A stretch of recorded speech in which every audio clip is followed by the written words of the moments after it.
The Roger Stone Show. Entertaining and informative on the Red Apple Podcast Network. Welcome to The Roger Stone Show. I'm a hard-boiled veteran of 13 national presidential campaigns.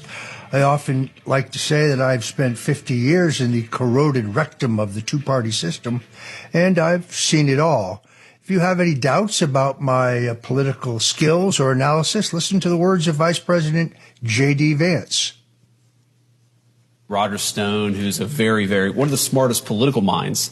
Roger Stone was persecuted. People forget he's actually a brilliant political analyst. Thank you, Mr. Vice President. Well, the greatest single title that history can bestow is that of peacemaker. And so far, not even a year into his second term, President Donald Trump has secured either a peace or a ceasefire between India and Pakistan, between the Democratic Republic of the Congo and Rwanda, one of the longest running and bloodiest conflicts in world history, between Armenia and Azerbaijan, between Cambodia and Thailand, between Egypt and Ethiopia, and of course the ceasefire between Israel and Iran. But the warmongers, those who have a vested interest in endless foreign war, are doing everything they possibly can to scuttle a potential peace agreement between Russia and Ukraine. President Dwight Eisenhower really summed up precisely who these people are. Let's listen to Ike. Now, this conjunction of an immense military establishment and a large arms industry is new in the American experience. The total influence, economic, political, even spiritual, is felt in every city, every state house, every office of the federal government. We recognize the imperative need for this development, yet we must not fail to comprehend its grave implications. Our toil, resources, and livelihood are all involved. So is the very structure of our society.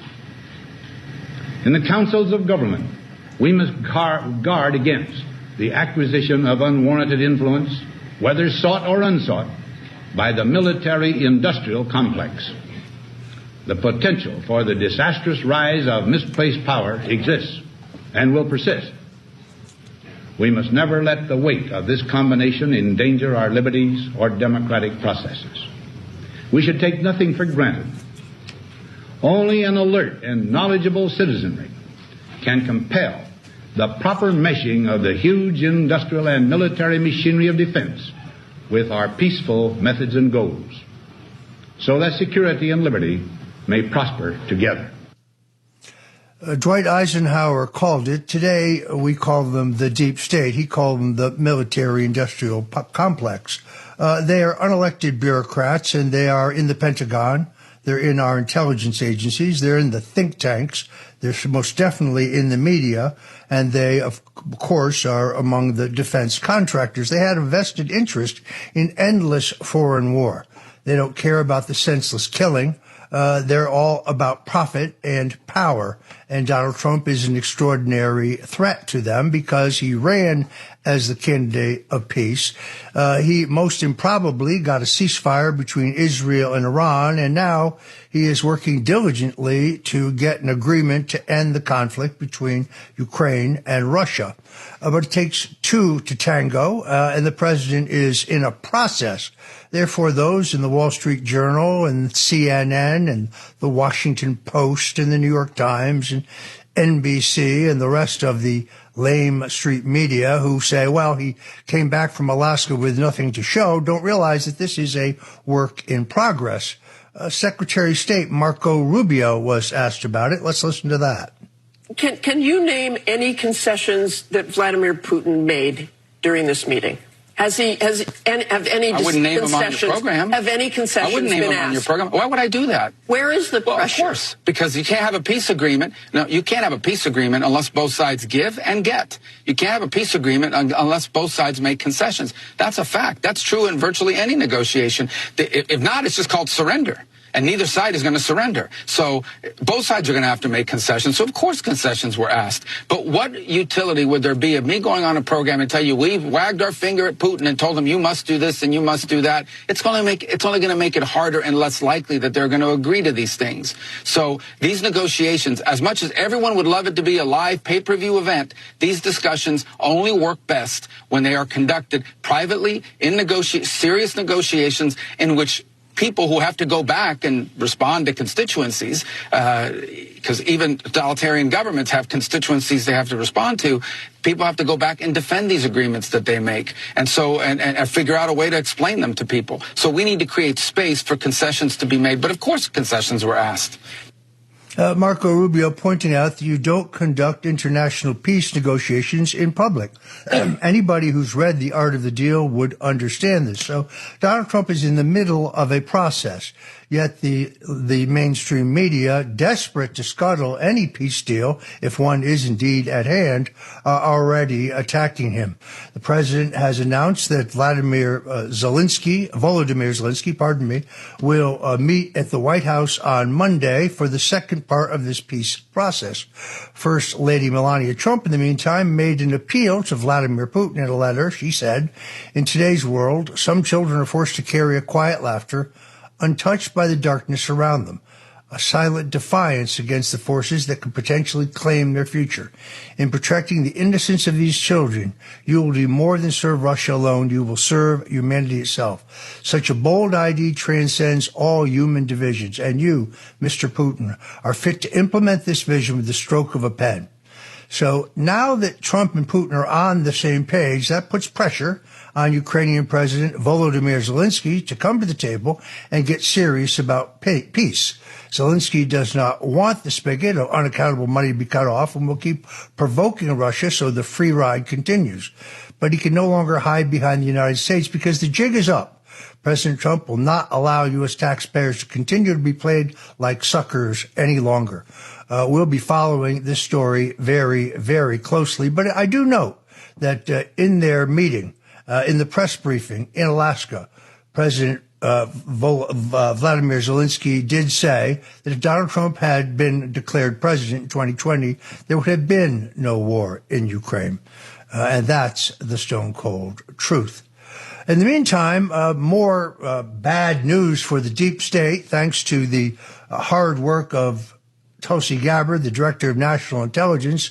Within the last 2 weeks, the entire plot that was born in the Oval Office to take down President Donald Trump in the so-called Russian collusion hoax has collapsed before their very eyes. That meeting took place on January 5th, 2017, in the room where President Barack Obama, Vice President Joe Biden, Susan Rice, we'll talk more about her in a second, the National Security Advisor, the Director of National Intelligence, General James Clapper, FBI Director James Comey, and CIA Director John Brennan. It was there that the plot was hatched to completely fabricate the entire idea that Russia had interfered in the 2016 election in an attempt to remove a duly elected president. The Russian collusion hoax is the greatest single dirty trick in American political or governmental history. It is an unwarranted and an incredibly large abuse of power in which the full authority of the United States government was weaponized for the purposes of undoing the results of the 2016 election.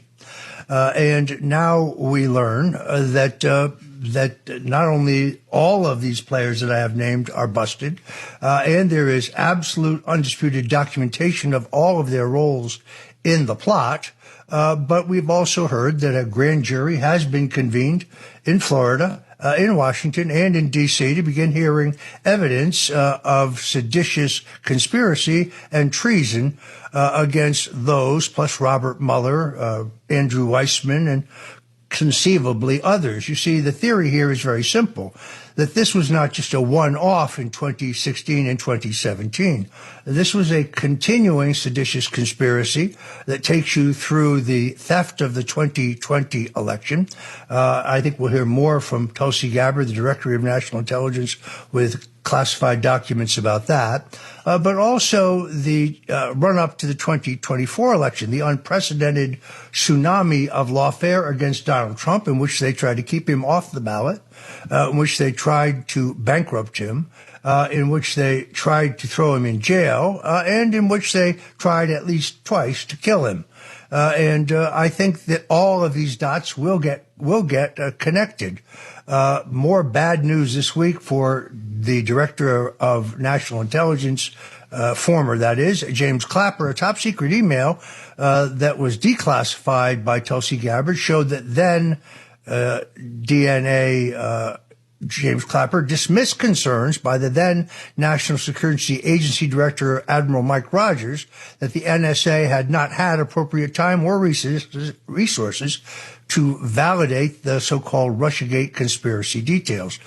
According to NSA Director Rogers, who sent an email addressed to Clapper, former FBI Director James Comey and former CIA Director John Brennan, sharing his concern about the, quote, lack of sufficient access, adding that NSA officials aren't fully comfortable saying that they've had enough time to review all of the intelligence to be absolutely confident in the assessment. He speaks specifically of the assessment that there was Russian interference in our election. Clapper says in his damning reply, "We may have to compromise our normal modalities. More time is not negotiable." It should go without saying why Clapper felt that way. He was executing the deep state partisans' hit job directly ordered, as we now know, by Barack Hussein Obama. He said, "This is a team sport." If he wants to avoid jail at this point, I would recommend that former National Director of Intelligence James Clapper turn state's evidence and roll on the rest of those involved in this seditious conspiracy, because at long last, justice is at hand. I'm Roger Stone. You're listening to The Roger Stone Show on the Red Apple Audio Networks, and we'll be back with the latest political stories and to talk more about whether peace is indeed closer in the struggle between Russia and Ukraine. Whatever you do, don't touch that dial, because we'll be right back. The Roger Stone Show on the Red Apple Podcast Network.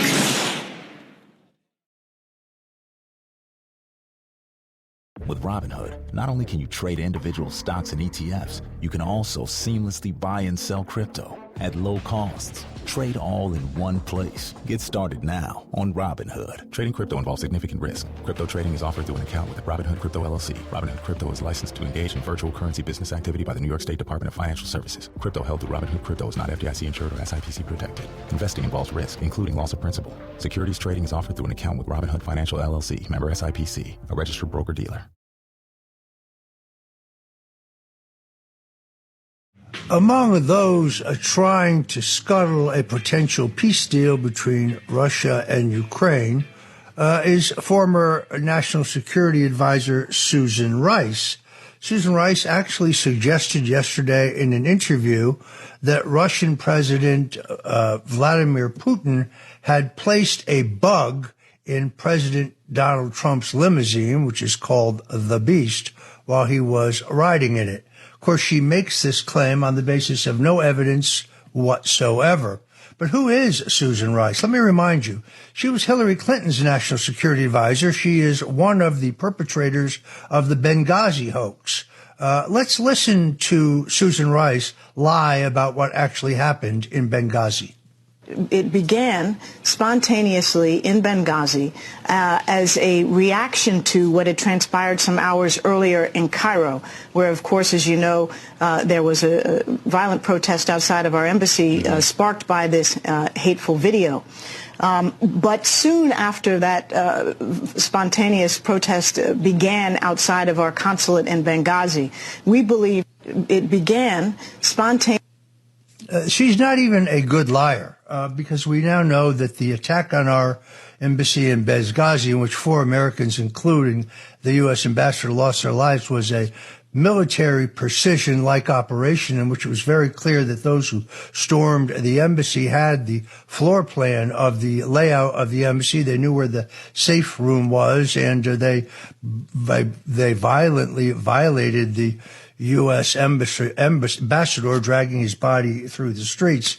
Also, at the time, in the country of Libya, less than 20% of the people were online. So the idea that this was sparked by a video is complete nonsense. But then again, Susan Rice was among those who was in the room in the Oval Office in June of 2017, January 5th of 2017, when the Russian collusion hoax was hatched. So she's already presumably the target of an ongoing investigation and a potential indictment for seditious conspiracy to conduct treason. It's also clear that Susan Rice was among those who met with and advised Volodymyr Zelensky prior to his meeting with President Donald Trump some weeks ago, urging him, no matter what Trump said, not to agree to peace deals, any potential peace deal. That is in itself a violation of the Logan Act, in which U.S. citizens are not allowed to conduct their own foreign policy negotiations with the U.S. government having obvious supremacy and the right to do that. So Susan Rice is a criminal, and this incredible claim that Putin bugged the president's limousine is absurd. By the way, I checked with a source that I have in the U.S. Secret Service who tells me the presidential limousine is swept for listening devices after every use. So Susan Rice, if I were you, I would lawyer up, and I would be worried more about the incoming legal problems. Coming up, our next guest, a former 10-term Congressman Curt Weldon, who paid the ultimate price by losing his seat in Congress because he was a truth teller. We're going to get his take on the negotiations that have begun between Donald Trump, Vladimir Putin, and Volodymyr Zelensky. We're also going to get his take on the attack on America on 9/11, because it is because of Curt Weldon's truth telling that he was dethroned. But before we get to Curt Weldon, we have Sam Antar, the investigative fraud reporter, who has a stunning report on the campaign of Mamdani. You don't want to miss that, so stick with us.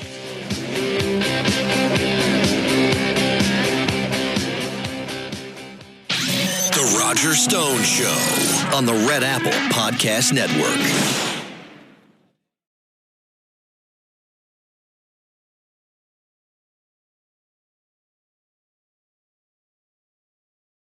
Welcome back to the Roger Stone Show. Joining me now is Sam E. Antar. Sam Antar has had a very interesting career. He was once a certified public accountant. He was also once convicted of one of the largest security fraud schemes in U.S. history, that of Crazy Eddie, the famous electronics chain in the northeastern United States during the 1980s. Following his conviction, Sam redirected his expertise and his incredible forensic investigating and accounting skills, leveraging that first-hand knowledge to ferret out corruption in both public and private institutions. He has been a harsh critic and backed it all up of the campaign of the Ayatollah Zoran Mamdani, as I like to call him, who tries to claim that his campaign was a grassroots-fueled uprising, but in fact has been funded by a handful of extremely wealthy individuals and by manipulating a number of nonprofit organizations. A new investigation by Sam Antar shows a $2 billion syndicate of tax-exempt organizations, which raises questions about conversion of charitable donations and government grants into political campaign power through coordinated efforts that raise fundamental questions about whether the federal tax law has been complied with.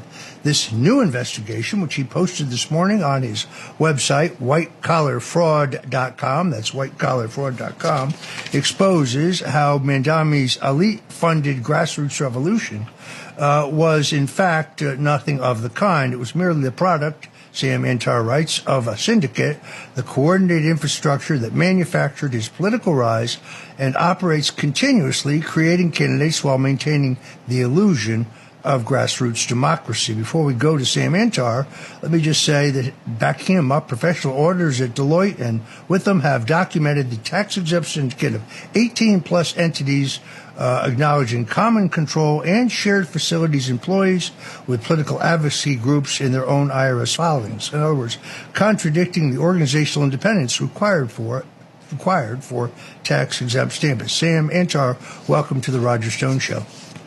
And thank you for having me on. But let me explain this concept of common control and why it is very, very important, because this is a very complicated topic, and we should start with the basis of everything. 501c3 organizations are charities, okay? They are supposed to serve the public. People who give money to 501c3s get tax deductions because they are charities, okay? In exchange, they must operate exclusively for charitable purpose because the individuals get tax deductions. They can do some political activity like voter education, but are prohibited from supporting or opposing candidates. This is the illegal setup. The same executives control both the 501c3s that we just talked about, the charities, and political organizations, which are known as 501c4s. You can't donate money to a 501c4 and get a tax deduction. But if you donate money to a 501c3 and the 501c3 funnels money to the 501c4, you found a way to get a tax deduction where in substance you shouldn't be getting a tax deduction. Now, we have plenty of smoking gun evidence. The Open Society Institute, that's George Soros, it's a $4.5 billion charity, admitted in their own filings that they have common control with other 501c4 entities. Now, they transferred, that 501c3 transferred $36 million to 501c4s. So here you go. You have Soros giving money to his own 501c3s. It transfers money to its own 501c4s. And Soros, the 501c3s, and the 501c4s have one thing in common. They're all run by the same people. Now, yes, go ahead. Continue. Okay. So let me break that down. $32 million of the $36 million went to a political group called Fund for Policy Reform, another one to Open Society Action Fund, another 501c4. In other words, he's funneling money around his organizations, and $1 million went to the Fund for Policy Reform, a separate 501c4 organization. In other words, you're seeing money being tossed around between 501c3s and 501c4s. Now, I can provide, if we have time, I will provide you with a real-world example exactly how this works between Soros, intermediaries, and all the way to the Working Families Party. Sam, I think you're on a streak here, so keep going. Okay. Step one, tax deduction donation. Soros donates money to Open Society Institute. That's a 501c3 charity worth $4.5 billion. He gets a tax deduction because he's supposedly supporting charity and not politics. Step two, you get the charity-to-charity transfer.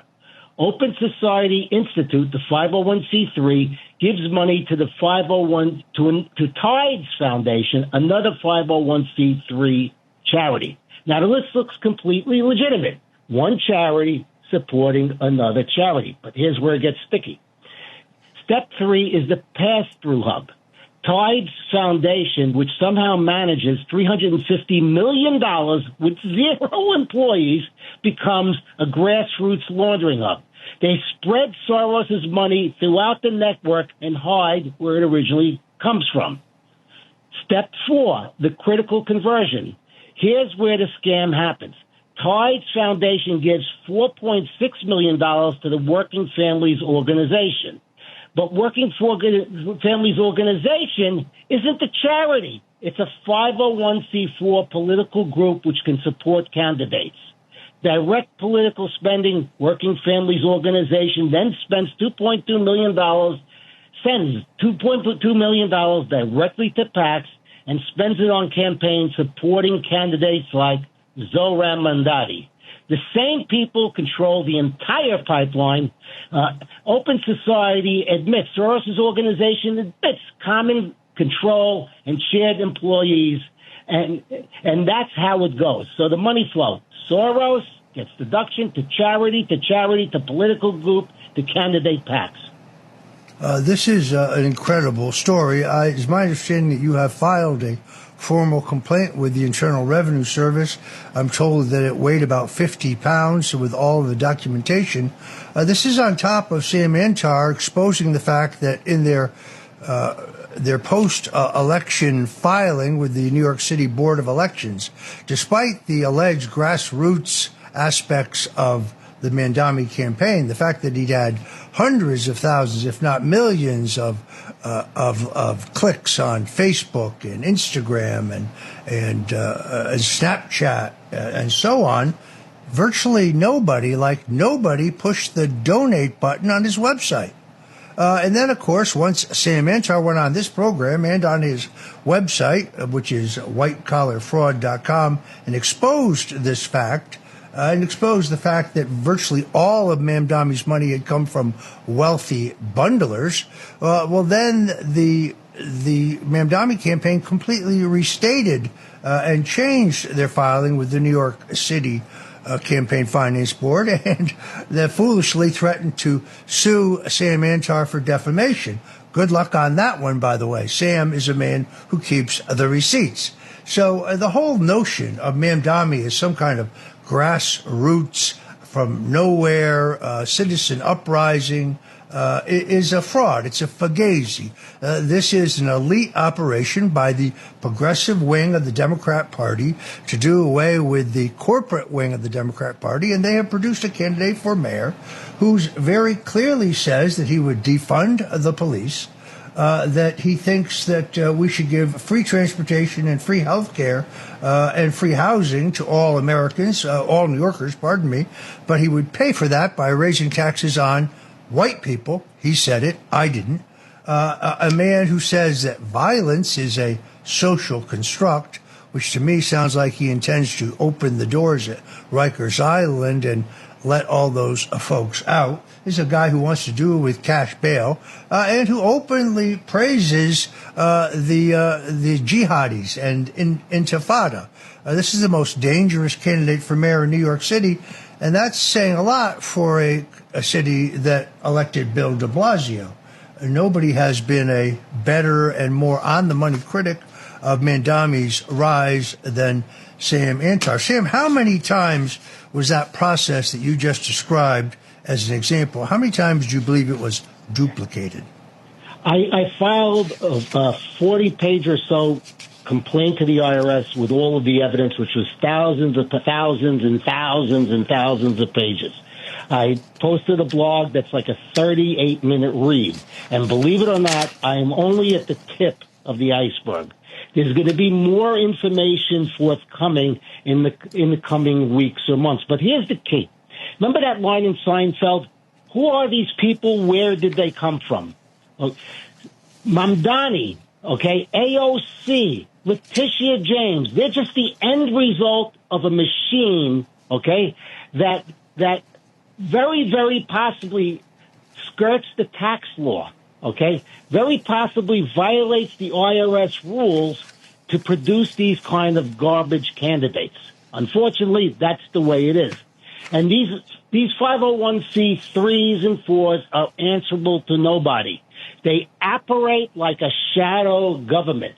They operate with no accountability, and they do pretty much whatever they want. And it seems that their objective is to produce as many Mamdanis as possible. Okay, these people are really the end of the manufacturing, the end of the manufacturing cycle. They are produced by this machine.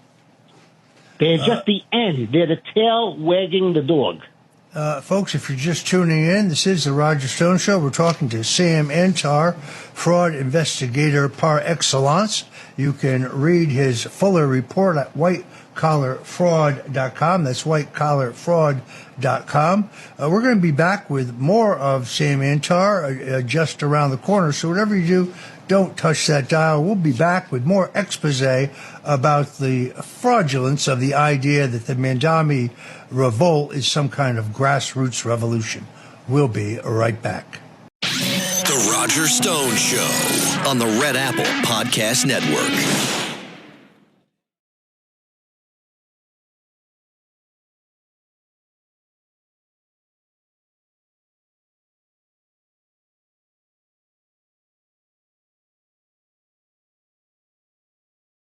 And we're back on the Roger Stone Show. We're talking to fraud investigator extraordinaire Sam Antar, who has exposed a multi-billion-dollar syndicate behind the rise of Democrat Zoran Mamdani. It's interesting, Sam. Islamic socialist Mamdani may be the front runner to be the next mayor of New York City. Well, but not if the proud Jewish people of New York City have anything to say about it. A new Siena College poll has revealed that Mamdani is actually radioactively unpopular with New York's Jewish voters. 75% of Jewish voters in New York City now have a unfavorable view of Mamdani, which is up almost 15% since the last time she had a poll, with only 15% holding a favorable opinion of the Socialist Democrat. He is the least popular figure running for mayor among Jewish voters in New York City by a mile. I guess they are not fooled by the media blitz trying to paint Mamdani as a kind, gentle, progressive reformer. The New York Times even ran an absurd fake news headline that said, many Jewish voters back Mamdani and many agree with him on Gaza. So it appears to me that these gaslighting attempts have failed abysmally. Sam, your thoughts? My thoughts are as follows. See, there are two types of Jews in New York. There's the Jews in names only, and then there's the Jews. These are people that conveniently identify themselves as Jews or were born Jewish, but really have no ties to the religion or its practices. These people end up boosting Mamdani's popularity in polls as it relates to Jewish people. The people with direct ties to Judaism, the people that practice the rituals, the people that follow the customs, that's where he loses it. Now, the problem that you have is that even though let's take that 75% number, the problem that you have is the Jewish community should vote. That's the problem. In the Sephardic Jewish community where I live, I heard a figure that there were 15,000 registered voters. There should have been over 50,000. In the same Sephardic community with the 15,000 voters, there were only 6,000 that voted in the primary. That's ridiculous. These people have thousands, millions, hundreds of millions of dollars, not just in the Sephardic community, but all around New York, invested in New York. And they're not going out to vote for a man that's going to destroy all of this? It's ridiculous. I'm a convicted felon. Many states don't even have rights for convicted felons to vote. And I go out there and I vote every single time in every single primary and in every single election. So should the rest of the Jewish community. It's totally ridiculous. We're very well put. A new poll, overnight poll by Kaplan and Associates, a little slight movement here, shows Democrat Zoran Mamdani at 37. Independent Andrew Cuomo, the former Democrat governor, dropping to 22. Independent Eric Adams up only 1 point to 14. And Republican Curtis Sliwa going from 18 to 19, gaining 1 point, with the rest undecided. This race is still wide open, with no candidate approaching 50% of the vote. One of the problems, of course, is that all four of the candidates are carrying very substantial unfavorable views. Mayor Eric Adams' unfavorable view is actually 20% somewhat unfavorable, a whopping 48% very unfavorable. That's almost 50%. This shows to a political pro very little room for growth or movement. At the same time, Andrew Cuomo has a 57% unfavorable rating, somewhat favorable at 16 and very unfavorable at 41. Again, underwater among all voters. Interestingly, Mamdani's unfavorable now up to 41. But that's 32 very unfavorable and 9% somewhat unfavorable. And clocking in within the average here with almost the same size unfavorable, Republican Curtis Sliwa, who has, like Mamdani, a more manageable 41 unfavorable. That remains a constant from the previous night's overnight poll. So this race is still wide open. And I believe that the information Sam Antar has brought today is going to have some substantial impact on the vote. Now, whether the Internal Revenue Service can move quickly enough to get through this massive complaint and end the cheating that allowed Mamdani to marshal all of these nonprofits to spend illegally to assist him over the finish line in the Democrat primary and that surprise victory, well, that remains to be seen.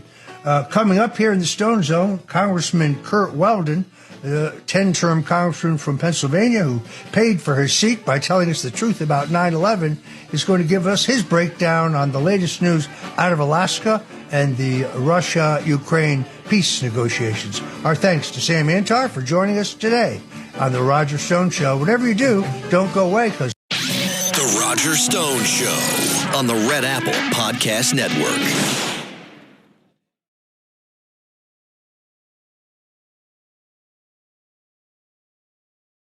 And we're back in the Roger Stone Show. Joining me now is Curt Weldon. Curt Weldon is a former 10-term Republican congressman from the state of Pennsylvania, widely respected for his bipartisan work on national security, foreign affairs, and emergency preparedness issues.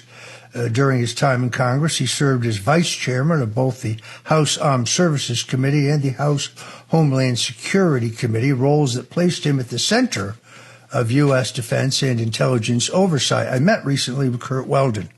And I must tell you, folks, it is not an understatement. I was in the presence of one of the most courageous patriots, one of the most tireless patriots, and one of the most honest men it has ever been my privilege to meet.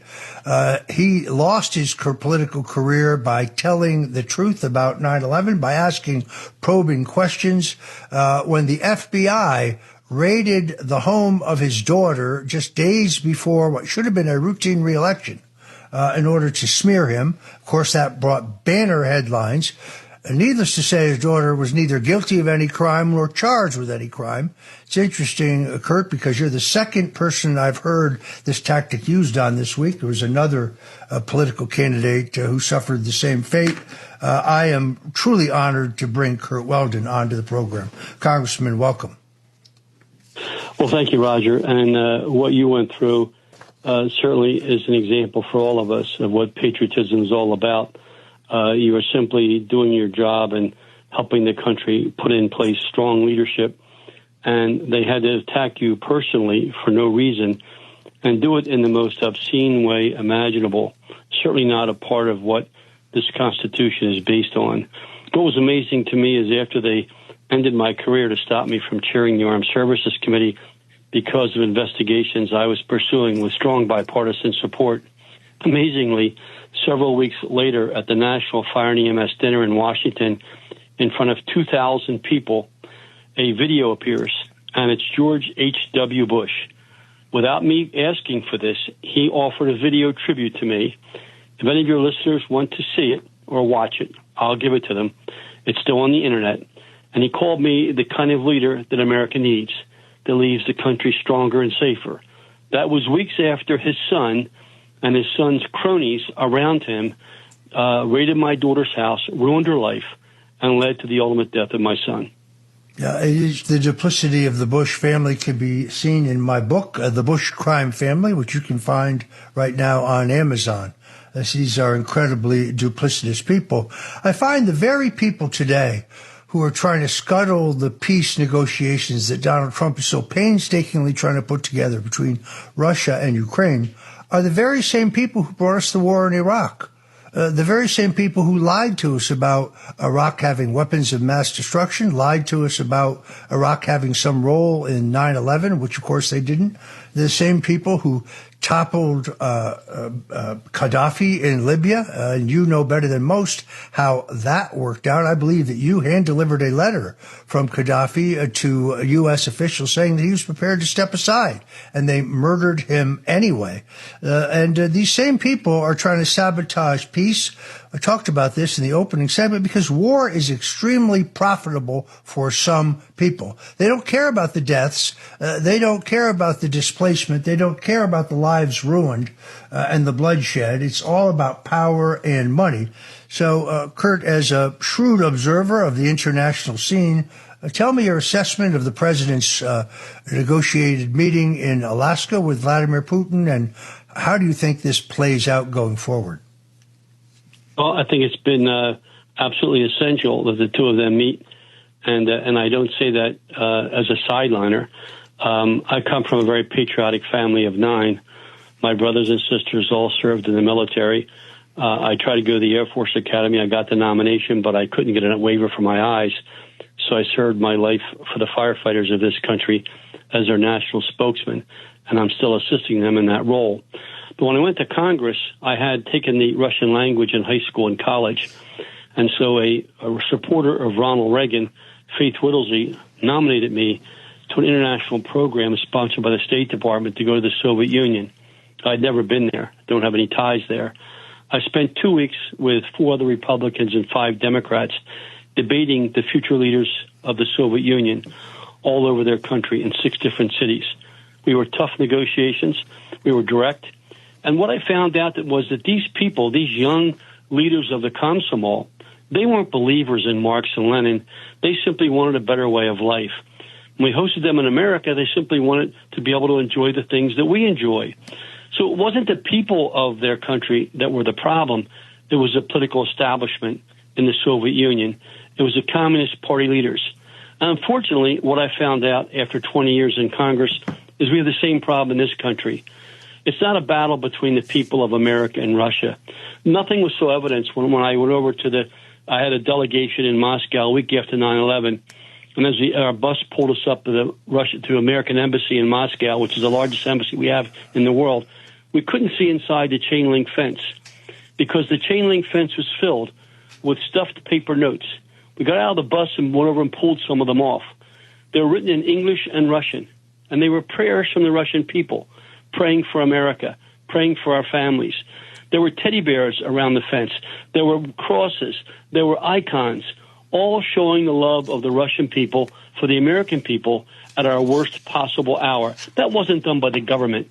It was done by the people of Russia. And then 3 years later, in the same time frame, the opening day of school in September of 2004, a Russian K-9 elementary school in Beslan, Russia, with opening day, the kids were in the outside area with their families.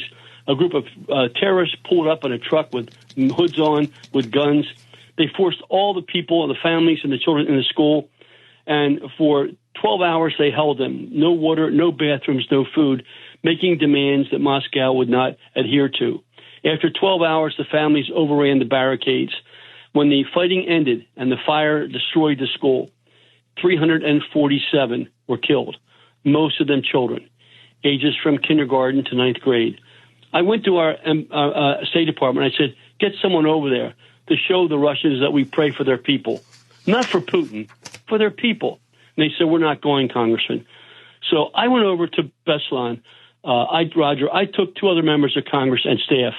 We didn't go with the State Department because they wouldn't help us. We took a private plane from Moscow down to Beslan. We went to the school, a school like the one I taught in, and I'm a teacher. For 7 years, I taught in suburban Philadelphia. The families were milling around crying, and this massive 6-foot pile of flowers and teddy bears and water in the center of the school, celebrating the deaths and the lives of these kids and these families. I presented a flag that we flew over the Capitol building in honor of them, and a resolution that Congress, the House, had passed that I put forward unanimously, praying for the people of Beslan. And then something strange happened, Roger. We went back to the airport, and on the way back, we passed a cemetery. And there were hundreds of freshly covered graves. So I said to the members, we need to stop here and pray. There's no Western media, but the Russian media is following us. We need to show them that we care about their people, just like they cared about us after 9/11. We walked up in the middle of the cemetery. We stopped over a grave site. We bowed our heads.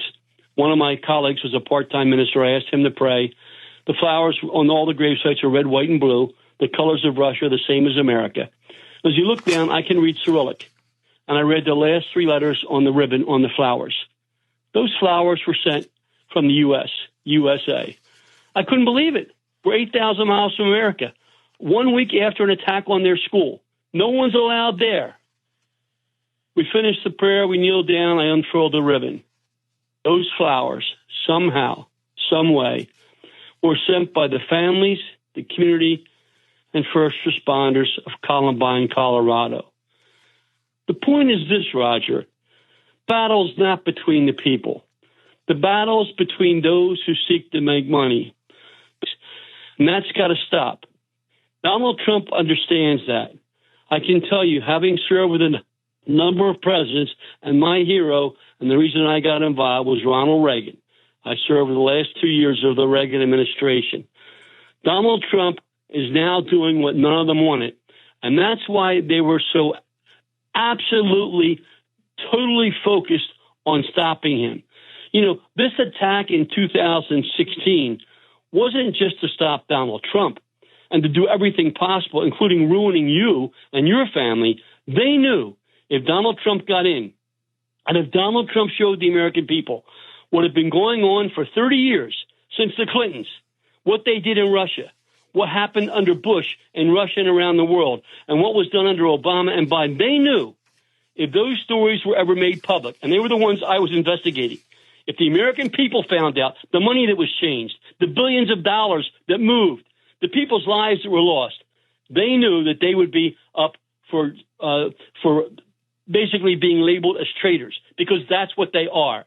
That's why they went wild to stop Donald Trump. That's why they did all these illegal things that we're now hearing about. It wasn't just because Donald Trump was a businessman. It was because Donald Trump wasn't able to be controlled by them the way that Obama and Biden and Clinton and Bush 43 were controlled. They knew that Donald Trump would be a man of character, a man of leadership, that he was willing to stand up and take on the system. I kept quiet up until Donald Trump removed the security clearances of the 51. I worked with those 51. I know them, and I saw the work they did. And I knew what they could do if I spoke out. When Donald Trump took away their security clearances in January, I came out and did the first of 10 podcasts. And I'm not going to stop. I'm not going to stop, Roger, until I tell the stories. The absolute hard hitter with the people around him. And it continued under Obama, out of control, and it got worse under Biden. That's what this battle was about with Trump. They did not want Trump to take office and understand what all went on for the past 30 years. So this battle wasn't just about Donald Trump winning. It was about Donald Trump providing leadership that would hold these people accountable, that did these terrible things, that sent so many kids to war, so many body bags came back, and so many dollars were transferred to people's pockets. That's what it was all about. Donald Trump now is in a position, and I tried to get the word to him before the meeting. President Putin needed to understand that Donald Trump realized what the U.S. had done to him since Putin took office. I saw it all. I was there, Roger. In 2000, it's never been broadcast, but President Putin sent a team over before President Bush was even put into office. He sent them to the Republican convention, 5 people. They stayed in Philadelphia with 100 members of Congress, including the current Senate Majority Leader. He was there with them because I built the village where all the members stayed. And their message was, Putin wants us to reach out. We want to change the relationship. They broadcast back every day to Moscow. They came back for the inauguration. And then Bush gets in, and he meets Putin, and he gives that famous speech. I looked in his eyes, I saw his inner soul, and I realized this is a man I could trust. That's not me saying that. That's George Bush saying that. So we gathered around, Democrats and Republicans. I developed a plan that was endorsed by 200 members of Congress, 48-page document with 108 recommendations called New Time, a New Beginning. On the front page of that document, it was signed by Carl Levin, chairman of the Senate Armed Services Committee, Dick Lugar, top Republican on Foreign Affairs, and it was signed by Joe Biden, chairman of the Foreign Affairs Committee, with my name. On the inside, it was signed by almost 200 members of Congress. On the left, Bernie Sanders. On the right, Mike Pence. Imagine, from Bernie Sanders to Mike Pence, from Jack Murtha to Dick Armey, all signing on to a plan to change the relationship. The Russian Duma passed the same document, and so did the Ukrainian Rada. All of us were in agreement. I was the co-chair of the Duma Congress with Steny Hoyer. I was the co-chair of the Rada Congress, Marcy Kaptur. I was the point person for the relationship between the parliaments of both countries. There was no talk of war. It was all about peace. All of this was manufactured by scumbags out to make money, out to get control, and out to look out for their own self-interest. And, Roger, I have it all detailed. And I can go into many of those facts if you want. I don't know that we have the time, but it's disgusting what went on. And all of it was designed to keep Donald Trump out. That's why they tried to kill him. And I'll tell you right now, I still feel Donald Trump is threatened by the deep state that doesn't want him in power, because the more he looks, the more that Kash Patel and Pam Bondi uncover, and they're just scratching the surface right now. Let me tell you, we have to take a break. We're talking to 10-term Congressman and truth teller Curt Weldon, and we'll be right back. The Roger Stone Show on the Red Apple Podcast Network.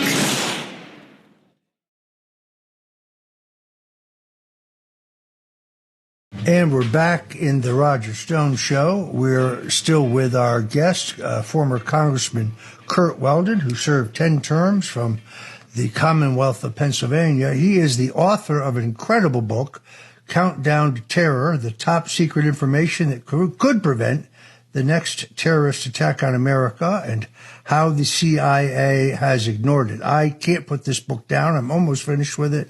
I commend it to you folks. Once again, it's called Countdown to Terror, the top secret information that could prevent the next terrorist attack on America and how the CIA has ignored it. That's Curt Weldon with a C. This is an amazing achievement, Congressman, and I literally can't put it down, and I passed it on to one of my friends as a recommendation. So I want to focus on the issue that I think ended your political career when the deep state decided to interfere in this election, an outrageous over-the-top raid on your daughter's home just days before an election that you should have won in a lead pipe cinch, an obvious attack on you that had to have been approved by the Attorney General, Alberto Gonzales, and the FBI Director, one, Robert Mueller, I believe. This is interference in the American political system. When we come back on the other side, I want to talk about 9/11, because I think it was your probing questions about 9/11 that caused the Deep State to target you for political extinction. Here's what they didn't know.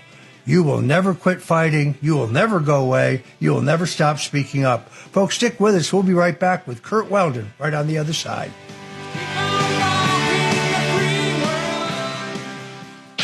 The Roger Stone Show on the Red Apple Podcast Network.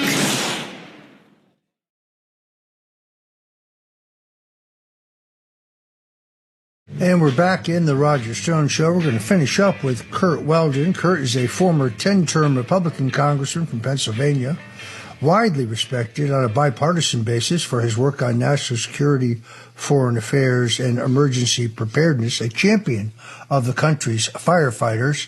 I know because my father, my grandfather, my uncle were all chiefs of the Vista, New York Volunteer Fire Department.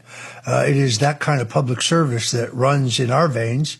And I share this with Curt Weldon, who has been an outspoken advocate for the men and women who serve this nation as firefighters. Curt, it seems to me what ended your elective political career and set you on this road to be an outspoken truth teller, which continued beyond your elected career, was the public attention that you brought to the intelligence failures surrounding the 9/11 terrorist attacks. Tell us about that.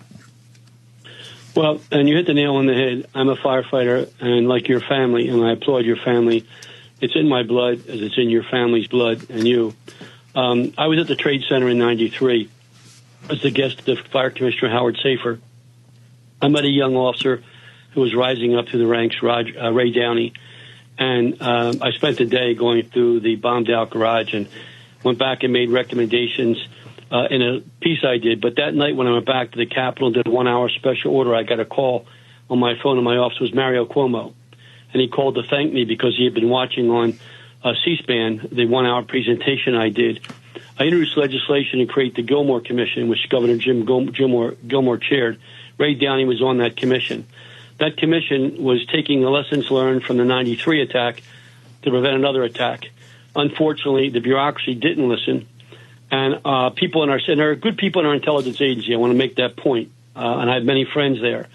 But the leadership of the CIA didn't want an integrated intelligence fusion system that was one of our recommendations.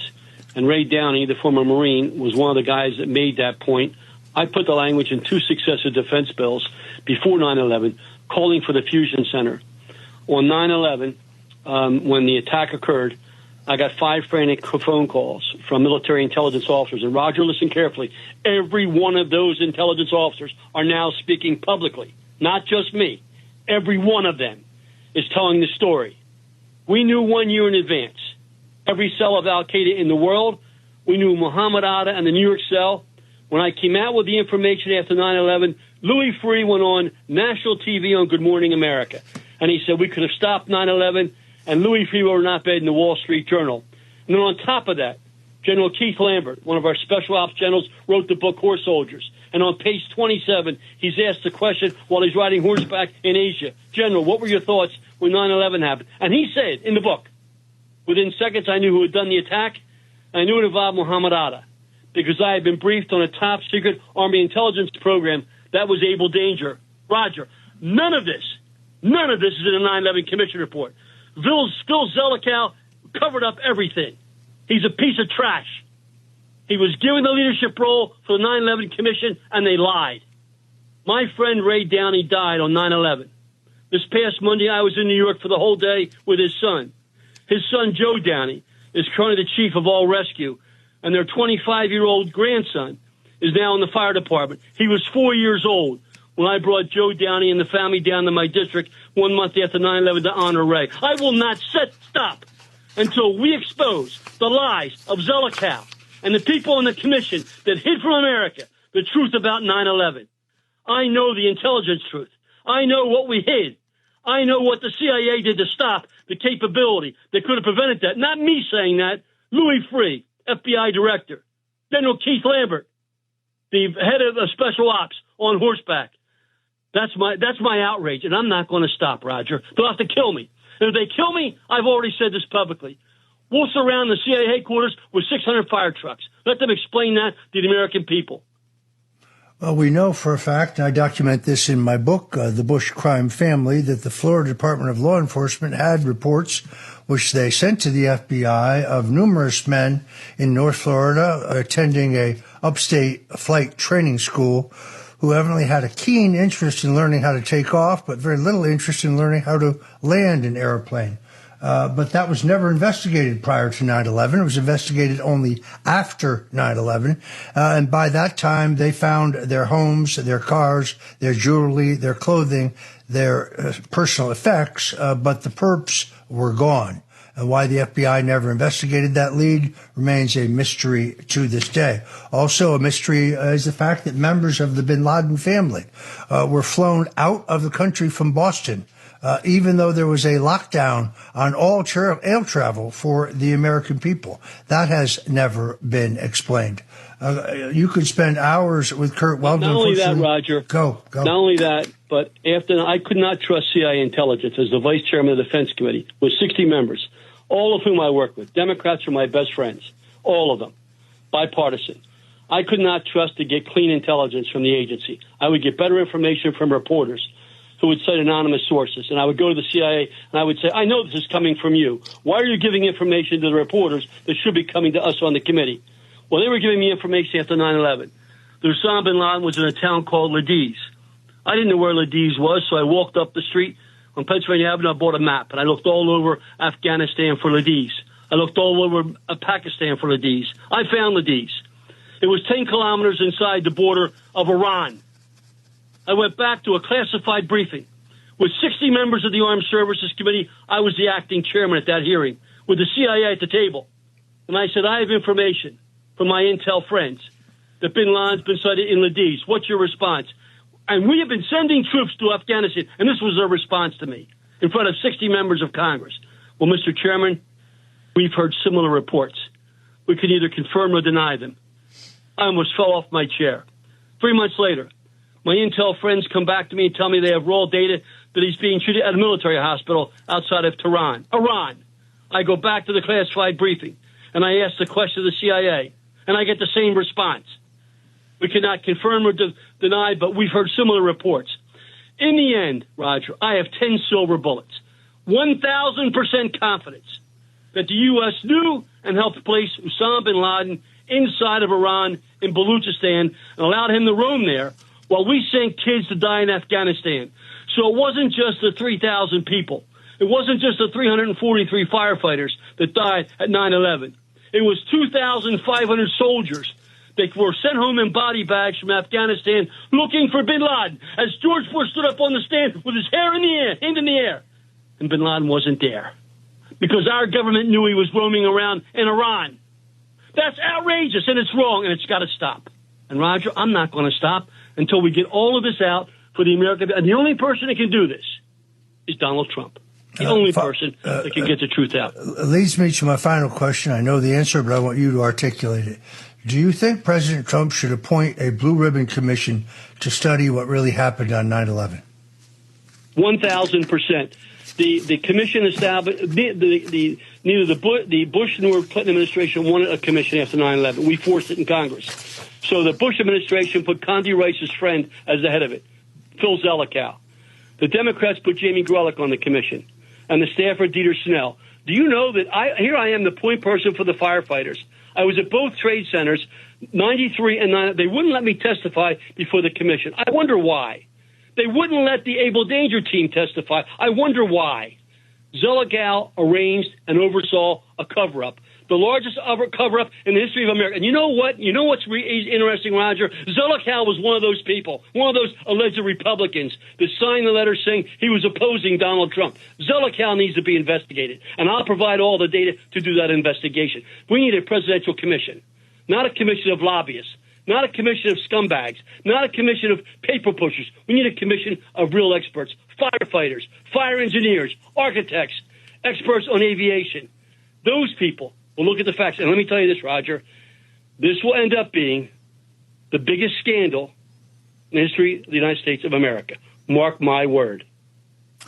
Well, it would certainly be up there with the Russian collusion hoax, which I think is the greatest single dirty trick in American political history, in which the full authority of the United States government was weaponized to undo the election of a duly elected president, where we now have this documented thanks to the incredible courage and the extraordinary organization and integrity of Tulsi Gabbard, the Director of National Information, or I should say Intelligence, pardon me, who I think is doing an amazing job. I want to thank our guest, Congressman Curt Weldon, one more time for joining us. We're going to have him back because I could do an entire hour and a half with you. There's so much more that we have to reveal. But I do want to tell folks again about your book, Countdown to Terror, the top secret information that could prevent the next terrorist attack on America and how the CIA has ignored it. Folks, you can go to Amazon and find this incredible book. I really can't put it down. I highly commend it to you, and I want to thank my friend Curt Weldon for joining us today on the Roger Stone Show. Curt he's going to be back next week. He'll be on the Stone Zone next week to talk more about this.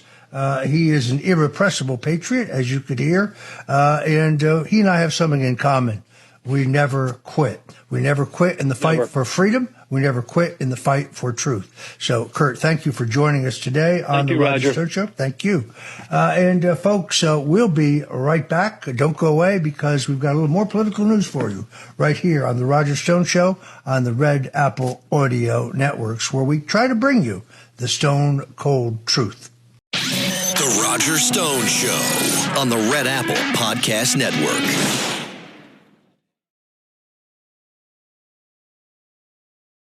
And we're back in the Roger Stone Show. New York Attorney General Letitia James, one of the most belligerent Trump-hating Democrats in elected office today, is finding herself in an increasingly precarious situation, no longer above the law and shielded for her crimes after her attempts to destroy President Donald Trump and keep him out of office for a second term were unsuccessful.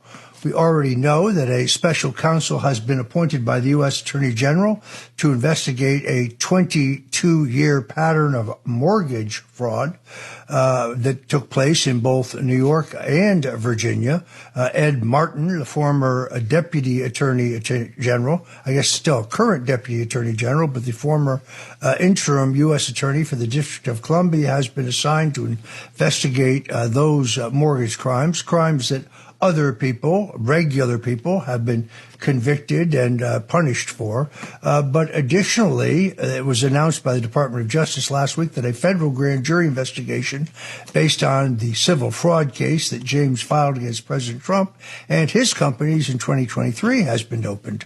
It is believed that James violated the rights of President Trump and his adult children in rigging the verdict in that trial. However, her biggest problem may be this new case involving billions of dollars of illicit money that was funneled to terrorists in violation of the Iranian Sanctions Act. This happened with her full knowledge and on her watch. This could dwarf any of these other scandals. The Standard Chartered Bank allegedly hid over $9.6 billion of illicit payments to sanctioned or terrorist-affiliated entities that were not previously disclosed nor part of prior sanctions settlements that the bank reached with the United States government. The bank knowingly and frequently violated its obligations to self-report. Whistleblowers produced over 40,000 emails that showed that the Standard Chartered Bank currency trade records over the several years, which the bank denied even existed. These records showed that these funds eventually were found in the hands of entities connected to Iran and Hezbollah, allegedly used by China to buy illicit Iranian oil with U.S. dollars as well. The staff of Attorney General Letitia James was made aware of this scandal in 3 separate meetings in early 2024, but took no action. Her neglect in this case is criminal in nature and must be aggressively exposed and hopefully prosecuted by the Trump administration. At the same time, Adam Schiff is back in news. My view, Adam Schiff is the greatest con man, huckster, and charlatan to ever sit in the U.S. Congress. That puts him in a direct competition with Jamie Raskin of Maryland, and I would have to say other members such as AOC and maybe even Jasmine Crockett, not to mention local boy Dan Goldman. But a whistleblower has come forward to expose that Adam Schiff personally leaked classified documents in an effort to damage President Donald Trump and to try to set him up for a criminal indictment. This is a violation of the law, far more serious than the crime that I was falsely convicted of, lying to Congress in my voluntary testimony regarding Russian collusion that we now can demonstrate conclusively never took place. How does one lie about something that didn't happen? Now, this is not new information. A Department of Justice Inspector General's report in December of 2024, that is the Biden administration Inspector General, found that Adam Schiff and his sidekick, California Congressman Eric Swalwell, were identified as leaking classified information to a number of news organizations.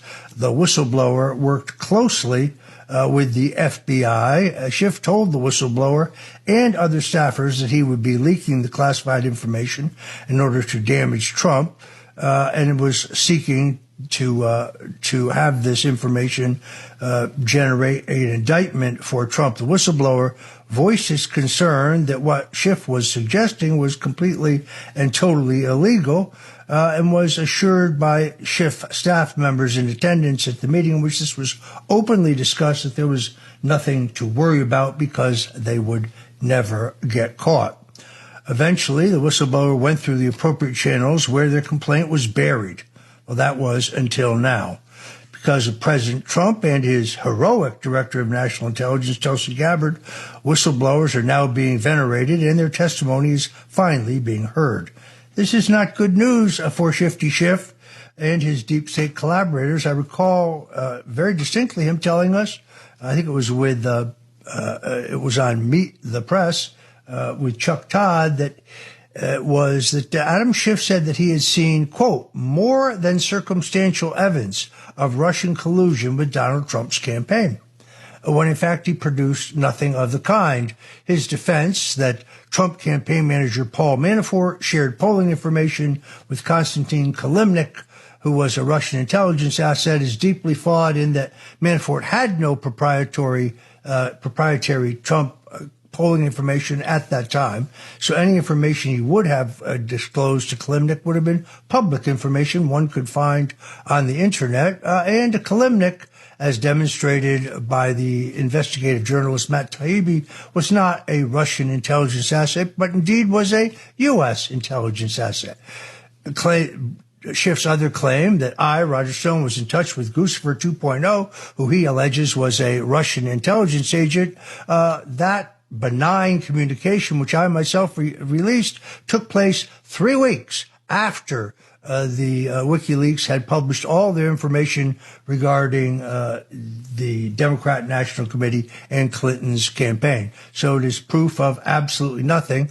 I even question at great length on my website whether Guccifer 2.0 was not, in fact, a cutout for the Central Intelligence Agency based on the fact that he was using registered software that belonged to a staff member at the Democrat National Committee. Now, I reached the same conclusion I have all along, that Adam Schiff is the greatest congenital liar in the history of the U.S. Congress. And, well, if it's Schiff, flush it. That's it for us today on The Roger Stone Show. Thank you for being with us. Until next weekend, God bless you and Godspeed. Thanks for listening to The Roger Stone Show.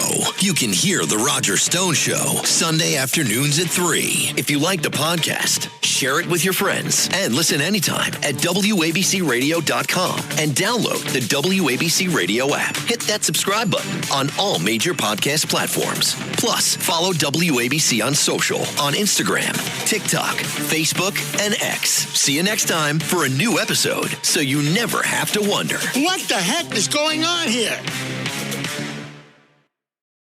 At Arizona State University, we've made online education better, smarter, and more personalized so you can go further in your aspiring field. I decided to pursue medicine once I realized that ASU did have the online program for biological sciences. You're still required to learn the same curriculum. You're still being tested on the same content that anyone would be tested on in person. The comprehensiveness of the program prepared me so well for medical school.